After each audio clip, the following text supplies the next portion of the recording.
Lady C's friend caught Harry scowling at Meghan for bringing photographer to Half Moon Hotel. After the movie premiere that we understand saw Meghan and Harry separated from the real VIPs and sat in the regular theatre, after Markle being overdressed for where they ended up seating. After stepping over popcorn and getting the hem of a skirt stepped on and dirty. Now does a third husband, Harry, see that she has no star power. She can't make things happen for them in Hollywood or in the industry. Now does he realise that he was Markled. They just showed up out of the blue, no warning, nothing. They bring their own photographer and just expect everyone to bow down to them and do what they want.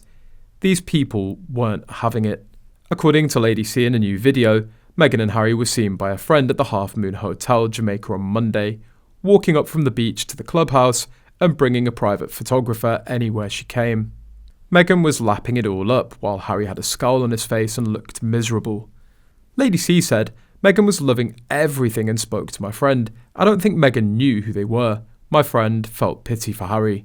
Harry said many times that he hates photographers, yet everywhere they go, a photographer follows them. They were there for the Bob Marley biopic film, which is backed by the Bob Marley estate. Sources reported that the movie's very good and worth watching. This film's very important to Paramount Pictures. They had their CEO there, Brian Robbins, and his wife, Tracy James. Brian is also the president of Nickelodeon. Meghan was very eager to be photographed with them. The images of Markle dressed up as if she was receiving a Lifetime Achievement Award from the Oscars, being shown to a seat beside folks wearing baseball caps and dressed casually, albeit smartly, and plopping herself down in a seat as Harry's horrified and humiliated. His face a picture of disbelief, will be iconic when the story of this pair of clowns is written. This leads us to speculate that Markle was opportunistic, gate-crashing and inviting herself to this event. She wasn't really wanted there, she imposed herself. Some people said that all of the seats in the VIP section had been taken already by Jamaican elites, and Markle expected room would be made for them. She assumed that, but the Jamaican VIPs thought, why should we move for them? They weren't invited by us. Jamaican VIPs come first, as they should. William Morris Endeavour hasn't been able to get Meghan anything, have they? Nickelodeon knows that they can't turn nickel into platinum. It's a diminishing level for both of them. Don't think they didn't go to Jamaica without incentives. And the incentives are becoming less and less.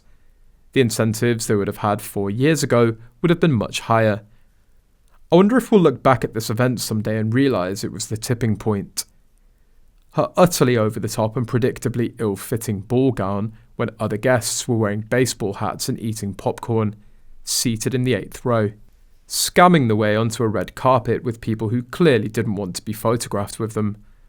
And all of this when, had they stayed with the royal family, they could have moved to the forefront given the King and Princess of Wales's health issues.